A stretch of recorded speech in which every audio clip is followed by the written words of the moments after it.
Hi, welcome to the National Road Heritage Corridors Heritage Stewards Academy. I'm Jen Burden, Director of Cultural Resources for the National Road. In this episode, Mindy Crawford, Executive Director of Preservation Pennsylvania, provides advice and some lessons learned on how to protect and preserve the places you love. While not all historic buildings are able to be saved, Mindy's experiences will help you protect those important to you and your community.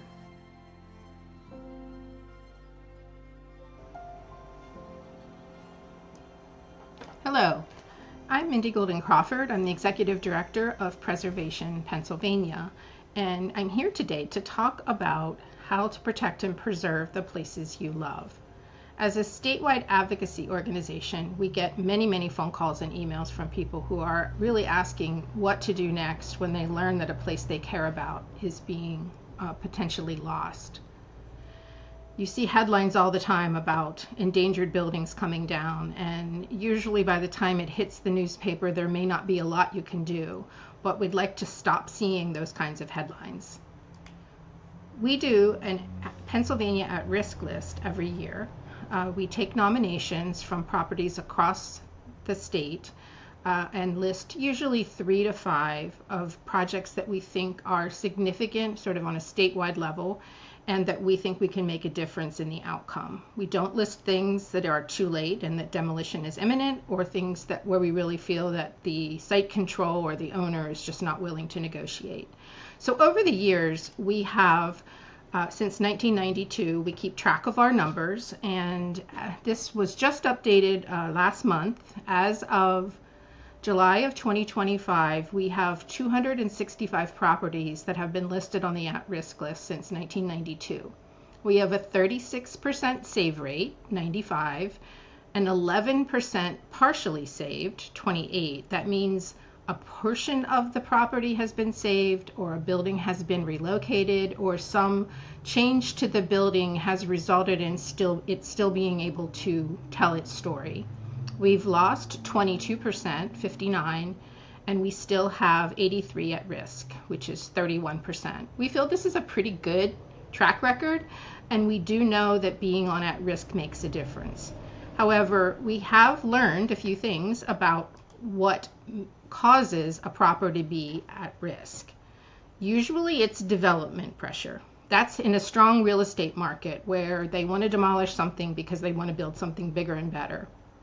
On the other side of that, a weak local economy results in vacancy and abandonment and deferred maintenance, which may eventually lead to demolition. Obviously, one of the main ones is financial capacity. An owner has taken on a property that they really can't take care of, and they're falling behind on general maintenance. They may have codes violations, they're not paying taxes, and they just don't have the capacity to do anything about it. Also, a lack of local tools, programs that support maintenance and preservation goals, municipalities that put into place some kind of demolition delay or some kind of review of a project before the demolition is allowed, functional obsolescence, train stations, sometimes schools, things that don't have the same use that they had before and may not really be a candidate for something else. And site control. Site control is everything. A reluctant owner and no willingness to negotiate usually results in a loss. So what have we learned? We've learned with Camp Archibald in Susquehanna County that sometimes it takes statewide attention to make a difference. This is a Girl Scout camp that was threatened to be sold and developed. And as a result of listing on at risk, it was able to be, they changed their minds, and they got a lot of supporters to come forward and help support the camp. And now it is back to offering camp to summer visitors. Sometimes you need national attention. We fought against a casino in Gettysburg 3 different times, and in the end, we brought Sam Waterston and Ken Burns to make a film talking about what will be your legacy, and we eventually were able to defeat all of those casinos. Sometimes you need a lawyer. We don't really recommend legal action as the way to save something, but sometimes it is appropriate. And in the case of the Lazaretto, it took a lawyer suing the township on behalf of Preservation Pennsylvania and 2 other organizations in order to get a positive outcome for this building. Sometimes you need children and a good architect. A school that was proposed to be demolished, they had already sold off the interior items, and it was going to be replaced with a very boring school. As a result of the children saying how much they loved walking to school, how much they enjoyed being able to walk to the local park for recess, there was a change of heart, and the architect that worked with it tracked down all of the things that were taken out of the building and measured them and photographed them so that they could be restored. And it is now serving, instead of as an elementary school, it's serving as a middle school. Sometimes you need a leader and a village, and this is the most important thing. If you're trying to make a difference, you need people to join you. You can't be a single-handed leader. I mean, we all try it because we feel very passionate about something, but it really is important to bring together all of the people that are going to help you work for a good solution. So you have to make the case for saving something. So how do you start? The first thing is to understand the problem. What's the threat? Is it demolition? Is it neglect? An incompatible alteration? Is it a change of setting? The lack of resources to do anything? Or is it the ownership? Then you have to understand the problem. So what do you want to do? Do you want to stop the project? Do you want to avoid demolition, but maybe allow the project to go forward, introducing the building into the new program? Do you want to gain control of the resource yourself? Are you willing to find a compromise? Or do you just want to complain? And that's okay too. Sometimes we're not going to win, but we want to complain about what it is we're going to lose. And that's all right. You need to do some research. Is it historic? Has it been listed on the National Register? Is it eligible for the National Register? Is it locally designated? Is there any kind of local review in place that might be one step between demolition or losing a building? If the answer is no, then what's next? Is it too late? It's never too late. It's never too late till the bulldozer comes in. So just keep on going and continue to understand the problem and see what you might be able to find out. Figure out where the project is. What's the status?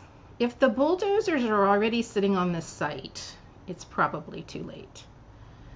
But are there reviews that need to be done? Who are the parties that are involved? Is there an architect? Is there a developer? Is there an owner who's willing to sell? What is the status of where they are in getting their building permit or getting approval by planning or zoning? What's the timeline? You'll have to determine if it's too late. It might be, but it might not be. Bureaucracy runs fairly slowly, and getting permission to undertake a large-scale project, especially that includes demolition, is something that is going to take some time. As I mentioned earlier, site control is everything. If you have a reluctant owner who has no willingness to negotiate, no willingness to either take care of the building themselves or sell it to someone else, that is a very dim possibility of success. Is it an absentee owner? They've just allowed the building to go to ruin and they're not even in the area. It's not recognized as historic. You don't know what to do with it. Is there a lack of funding? Is it for sale? Some things aren't for sale. I know that realtors say everything's for sale for the right price, but there are some times when buying a building is not an option. The next thing you need to do is build support. How do others feel? Are you the only one that loves this property? What do the adjacent property owners think? Do they think that the proposed development is actually going to be positive for them, or are they also against it? What about the area businesses? Is this going to be a new business that's going to compete directly with another business? Are they tearing down a historic building to build yet another pizza shop or yet another drugstore that's going to compete with those that are already there? What are the municipalities involved, and what kind of reviews do they have? Do they feel that this is a good project? A lot of times a building might be threatened because the municipality needs to improve an intersection. and buildings sometimes have to go for that. So is that the case here, or is this a different situation? Are there currently tenants? Does anyone live here? What is its current use? Have you talked to them? Do they want to be evicted so the building can come down or be changed? Are there any community groups, historical societies, neighborhood associations, any other community groups that might be willing to join you? There may not be, and you might have to be the person that brings that group of people together. Who's willing to serve on your team? You'll have lots of meetings, and you'll have to figure out what your best approach is. You also need to consider outside factors. Is the economy strong or not? What's the perception of this proposed plan? Is the real estate market good? When real estate is high, it is very difficult to stop a building from being lost. Again, what are the local laws and ordinances? More importantly, what are the politics? The picture that you're looking at right now is a lot of people very, very encouraged to save a bridge. Not because the bridge is historic, although it is historic, it's because they did not want the bridge to be made 2-lane so that there would be more traffic in town. They liked the idea of 1-lane traffic coming into their town, so they were very much against the change to the bridge, and they decided to use historic preservation as their reason to do that. Are there any funding sources available? Funding for preservation is difficult to come by, but there are certain times that you can get access to funding. Also remember that one of the outside factors might be, just like this bridge, that it's not really about the history. It's just about development and what someone wants to do. Your public support is going to come from being positive, having researched well. When you present testimony at a public meeting, you need to be professional and you need to know what you're talking about. You need to be truthful and fact-based. You should be seeking positive media coverage, be willing to talk to reporters who might be able to tell your side. You need to involve the public. Are there signs that can be put up? Can you do a social media page? Can you get more supporters by building your team in any way that you can? Talk to people, involve the public, reach out to legislators. They may be an ally for you. You also, this is the hard one, you need to be willing to listen to the opposing views. Maybe you don't know all the facts. Maybe even all the research you've done and how passionately you feel, maybe there's a need for the project that's going to go forward. That's when you start to talk about other alternatives. So what would be a win for you? Is the win to stop the project? Prevent a demolition? Find a different use for the building? Do you want to buy the building? Or do you want to change the system? Is the loss of this building something that might make your municipality want to enact something that will make it more difficult for demolition to happen? Then comes the most difficult part, seeking common ground. Is the owner or the developer willing to consider other ideas? Again, you need to be thoughtful and you need to be polite and professional. Is there support from the local community or from the municipality? Is there something about the project that can be changed? Can they reuse the building that you're concerned about? Can they keep one of the buildings in a complex of buildings? Can they make design that might be more appropriate for the neighborhood, even if the building is lost? Can the resource be used in some way? Or are they willing to sell?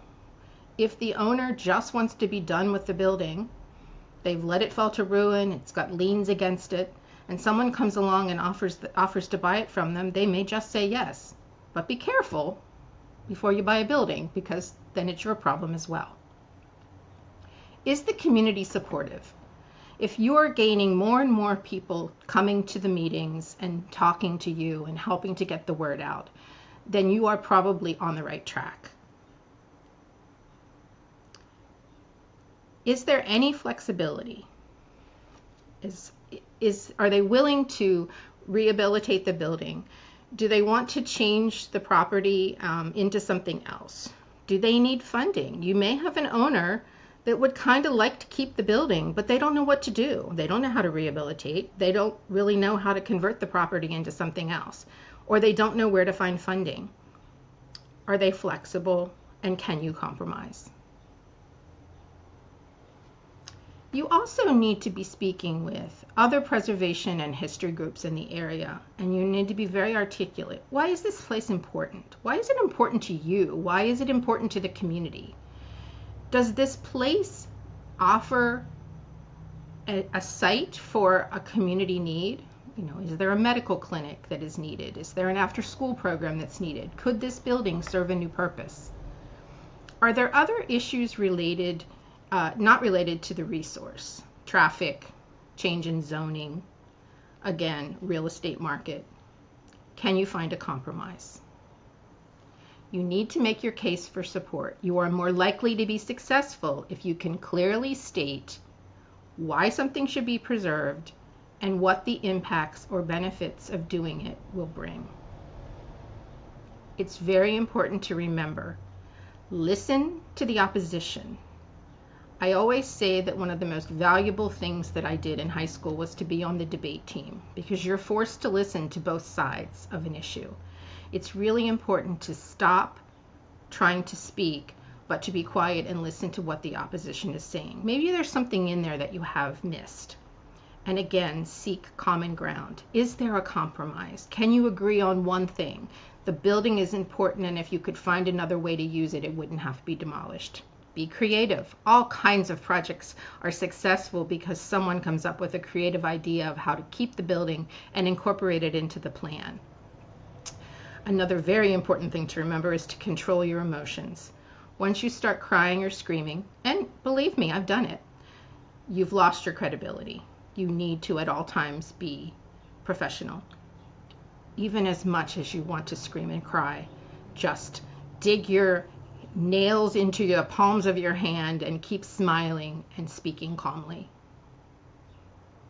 Grassroots advocacy is still the primary way to save a building. A group of people coming together, dedicated to their goal of saving something, is how most things are saved. It isn't bringing in Preservation Pennsylvania, although we're always there to offer you advice. It is the local group. It is pretty common for local folks not to want someone from the state to come in, and even though we are not the State Historic Preservation Office, we are statewide, so there is sometimes reluctance to have us be involved. They want to hear from their neighbors and their taxpayers, and in cases of legislators, you hired them by voting for them, you can fire them by not voting for them. So remember that preservation is local. The most successful campaigns are when it is at the local level. You will continue to recruit others to join your group. It's called Grassroots Advocacy. You might be writing letters to legislators, letters to elected officials. You might start a petition. You will show up at public meetings. You might meet with the opposing parties to compromise. Remember that a public meeting, any meeting that a township or a municipality is having, is open to the public, and there's a place for public comment on the agenda every time. You come in, you sign your name, you say that you want to speak, and then you are given your, whatever the amount is, 2 minutes or 3 minutes to passionately but very professionally state your case. So does this mean you need to chain yourself to a bulldozer? I've never done that, not yet. What it does mean is that you need to be doing grassroots advocacy. Compromise saves more buildings than laws. Successful grassroots efforts follow a process. This is what gives the process credibility. You start with yourself and maybe a few friends, you grow, you get the word out, you have a Facebook page, you write a letter to the editor, you're at the local library asking someone to sign a petition. This is the way a grassroots movement grows. And it is not just radicals trying to save everything. Remember, you're not the preservation police. You don't get to say what happens. You get to have an opinion about what happens, and you get to speak very passionately about what you believe should happen. But you are not the police. You don't get to say what happens. You also don't want to live in the land of no, where no matter what anyone else suggests, you say no to. Remember, this is all about compromise and finding a common ground. You need to pick your battles carefully and be open to listening to the other side. You also be able to speak the language. Understand what the National Register is and whether or not your property is eligible for the National Register or already listed. Know what the tax credits are about, just so that when you do get that meeting with potentially the owner or the developer, you can be passionate about the building, but you can also share the resources that they may not know about. Clear misconceptions about what the National Register does and doesn't do. This is something that will make you a benefit to finding a compromise instead of someone who's just against what's planned. The other thing to remember is that historic preservation is economically beneficial. Downtown revitalization, heritage tourism, job creation, property values, tax revenue generation. There's many studies that show how much of an impact historic preservation has on a community. Also, remember that this is good for the environment.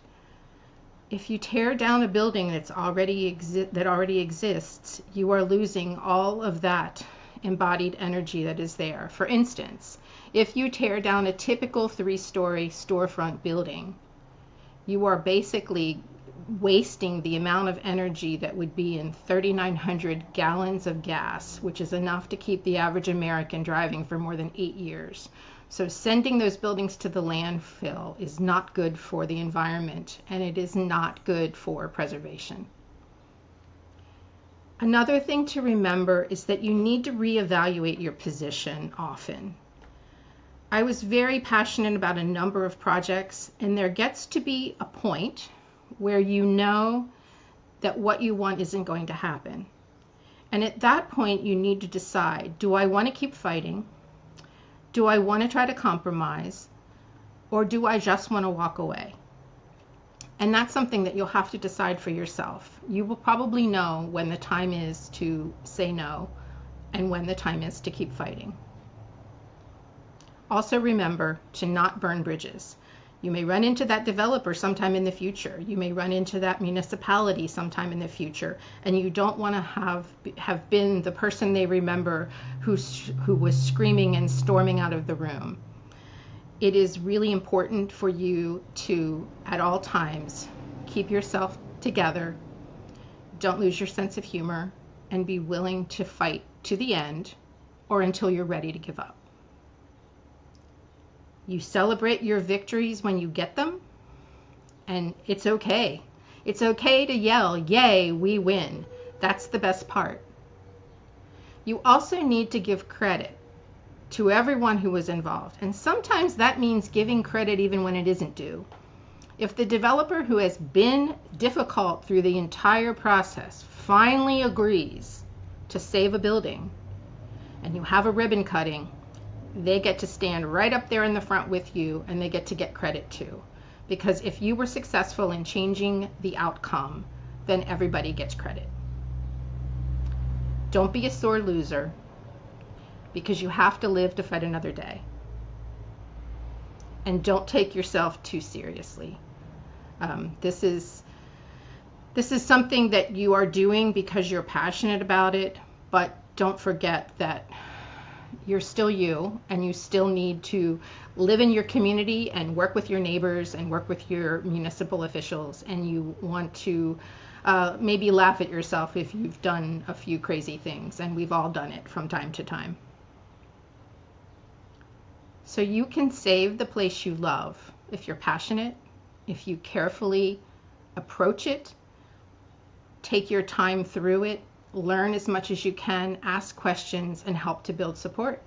And if you need some assistance, you can always reach out to Preservation Pennsylvania, and we can give you a little pep talk. Remember, on average, it takes about 7 years to save a building, to get it from at risk to saving. So don't give up. Thank you. I appreciate your presentation. I think this will be very helpful for everyone who has found themselves or expects to find themselves in these situations. I have just a couple questions. I guess my first one is, do you have suggestions on how to keep informed? Some things like schools or municipal owned buildings, you kind of know because there's announcements that need to happen. But for other things that maybe they're privately owned, it's a residence, or privately owned business, that they're suddenly the bulldozers are here. But how do you keep informed of, maybe there's chatter that you could enter that conversation sooner? Yeah, I think that we get a lot of calls from people who say, "Well, I've been driving by this building for a really long time, and I suddenly noticed there's a bulldozer there." I think that there are signs ahead of time, the business is closed, or there's always a for lease sign, but no one ever moves in. And this is a different presentation, but it applies here, is that if you see something that you care about, take a picture of it, because one day you might go by and it isn't there anymore. Mm-hmm. And I don't mean to be dramatic about it, but when a private property owner who has the money to hire someone to demolish a building can practically do it overnight in some municipalities. So if something looks off to you and it's something you really care about, you always say, "Oh, I wonder what's happening with that building." It's probably worth doing a little digging to find out what the answer is. So you can always, in the municipality, all of the agendas are always posted ahead of time. So you could look at a zoning agenda, a planning agenda, a borough council, and see what's on the agenda for possible discussion, because usually they're going to know about a change, even with a private property, before anyone else does. You also should, if you are on social media and you or belong to that one of those groups that says, if you grew up in X, you might remember X. Those are actually great places of information, and I look at them all the time, because a lot of times someone knows something that no one else knows, and you might find out ahead of time that there's something planned. It's just keeping your eyes open and asking questions. Thanks. And could you talk a little bit more about National Register designation? Coming from the historic preservation world, there's a lot of myths around being listed on the National Register and what that designation can and can't do. I've been at this for 20 years now and still have those same conversations of, just because your building's listed on the National Register doesn't mean, or it means. So I was just wondering if you can just expand a little bit on that. So there's probably more misconceptions about the National Register than there are correct information about the National Register. The National Register is officially the nation's list of buildings worthy of preservation. There are many ways you can get on the National Register. You can be significant for architecture, or you can be significant for an event, or maybe the architect who designed it, or engineering. But it is a process you go through where you first determine if it is eligible for the National Register, and you fill out a survey form, and it is submitted to the State Historic Preservation Office for consideration. If it's determined eligible, you can then proceed with the nomination. But here is what it does. It is a recognition of a site being nationally significant or locally significant. It does not require property owners of that property to do anything. They can paint it purple, they can knock it down, they can take off all the architectural features and cover it with vinyl siding. They are allowed to do whatever they want to do with their own private property, whether it's listed or not. On the other hand, George Washington did not have to sleep there for it to be eligible. It does not have to have national significance, as in associated with George Washington or Abraham Lincoln or the Civil War, in order for it to be eligible. Very common vernacular properties can be listed on the National Register because of the story that they tell. The good thing about the National Register is, if a property is affected by a project that has federal funding, federal licensing, or federal permitting, being listed on or eligible for, or potentially eligible for, the National Register does require a review. So if a road project is coming through, which will likely have federal funds, They are required to determine if the project is going to affect any potentially eligible, or listed national resources. And then there's a process that goes through. It doesn't mean that it won't be done, but there is at least a process to get you there. Is that helpful or more? Yes, very helpful, especially the part of if a building is listed on the National Register, unless there's other factors in play like local designation, local guidelines. Like you said, the owner can paint it purple, they can tear it down, they are not limited, that they do not have to keep the property up. They don't have to ask permission to make an addition or change a color. But it does come into play when there's federal funding or federal permitting involved if there's a project in the area. And I will throw my hat in the ring that if you have questions about that, I'm willing to answer those as well. So don't have to call Mindy for everything. Make sure that my email is available. I'll take some of those questions. I will just add that sure. you actually can save more buildings with good zoning than you can with National Yes. Register listing. And that's a whole different conversation. But Yeah. There are many communities in Pennsylvania that don't have zoning at all. And those that do might not make provision for it is the municipality's decision to designate where things can be built. And if you don't have your zoning, if your zoning allows you to tear down a Victorian era building that is, a beautiful Queen Anne with turrets and all kinds of fun stuff on it, because you allow it to be replaced by a Dollar General store, it can happen if your zoning doesn't preclude it. So that is why it's important to be involved in the local process. When there's a zoning ordinance being under consideration or a demolition delay under consideration, you need to go and you need to say how important it is. If there's a really nice residential district, you don't want that to be approved for commercial because it just makes it easier to tear down those buildings. True.